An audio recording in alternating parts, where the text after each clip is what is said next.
Gusto niyo bang manalo ng exclusive shirt from Tatak Dalisay?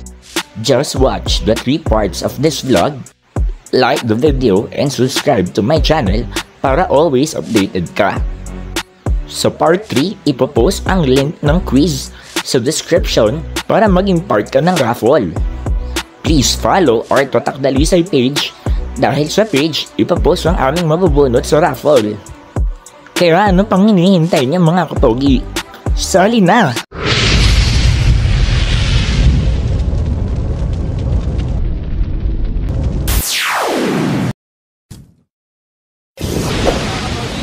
our day 3 dito sa Taiwan and it's 7 PM. So kung makikita nyo, nakapayong ako, transparent na payong. Maghahanap kami ng pagkain kasi kakain kami. And actually since kagabi, ngayon lang ako nagising haba ng tinulog ko dun sa pinagstayan namin. Ngayon nagpa-laundry kami kanina, so ngayon naghahanap kami ng makakain.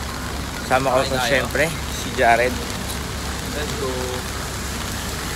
Tapos si Carl.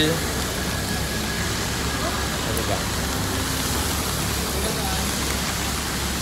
Samahan nyo kami maghanap ng makakain.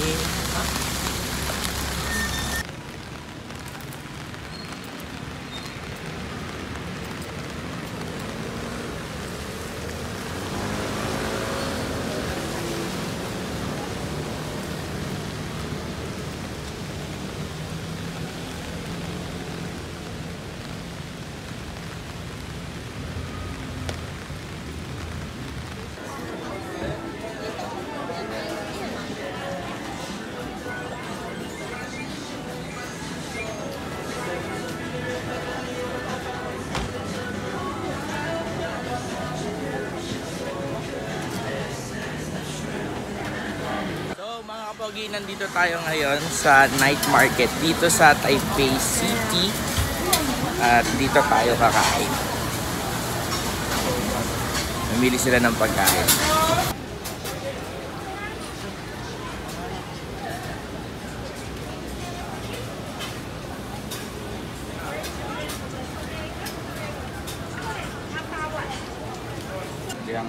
Parang bagnet natin.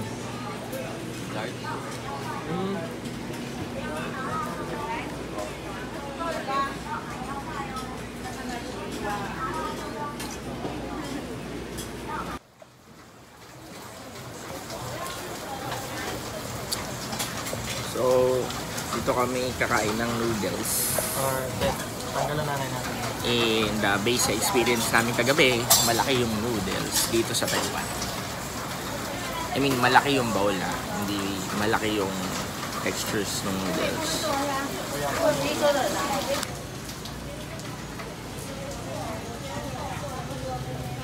Ano yung soup lang talaga. Hindi ba mo na beef?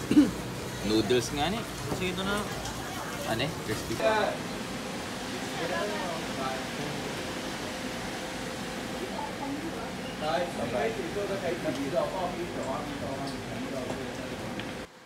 Ayan, umorder kami dito ng parang pinagong. Tapos with ice cream. Kasi meron silang menu dito na pwedeng lagyan ng ice cream yung bread. So mga kapogi, it's 11:42 PM at on the way kami ni Jared papuntang Anytime Fitness dito sa Taiwan. Ayun siya naglalakad. So samahan nyo kami magbuhat sa Anytime din. Because naka 1 week out naman siya sa SSA or Summer Style Awards sa Philippines.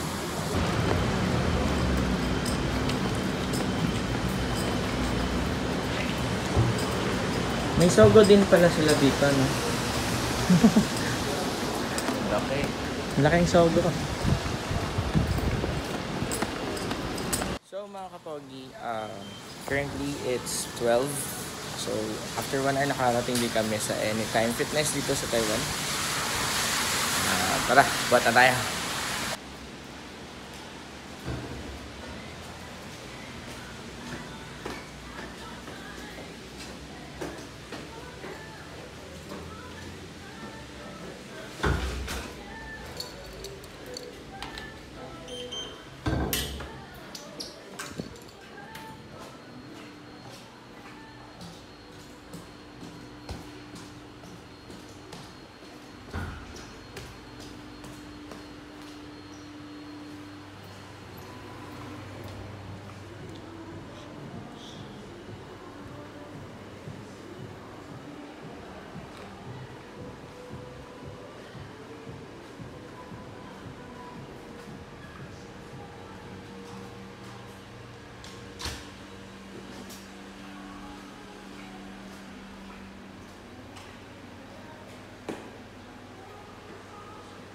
So mga pogi, patapos na kami magbuhat.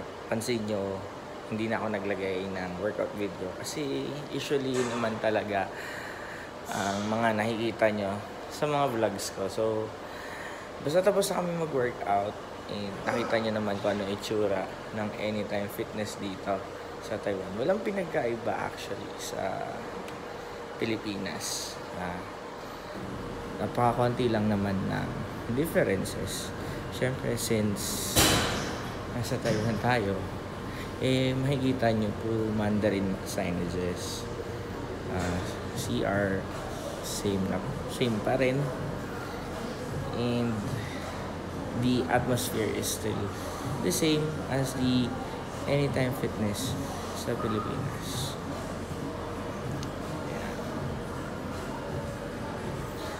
O diba, panay story time yung vlog na to. Kapogi, it's our 4th day and last day dito sa Taiwan. Actually, ayan na, naka-impake na ako para aalis na lang. Pero bago yan, pupuntahan ko muna sila Jared sa Evolution Fitness Gym sa Maydaan. Nauna sila doon kasi maaga sila nag-check out. So tara, samahan niyo ako papunta ron.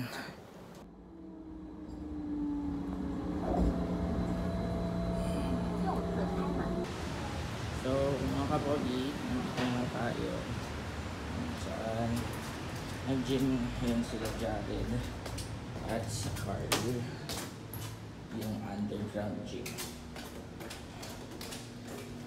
Yung gym yung sobra.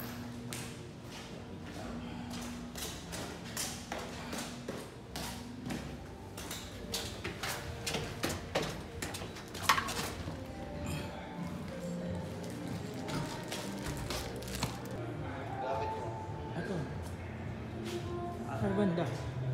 Nandito ako sa baba. Yung CR.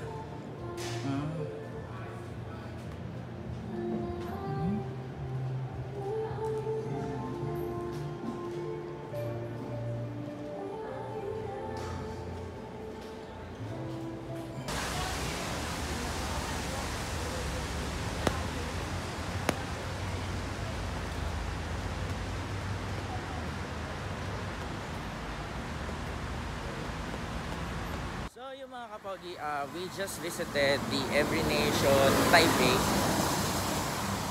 just to meet the staff. So nakausap ko siguro 30 minutes si Pastor Bruce. So I just want to meet them since this is my first out of the country, and sobrang nakaka-bless lang to meet them. So ayun mga kapogi, kasama ko na sila and maggagala daw ng konti and then diretso na daw sa airport kasi uuwi na kami ng Pinas. Kaya salamat sa mga nanood ng vlog na to. Sa susunod na vlog,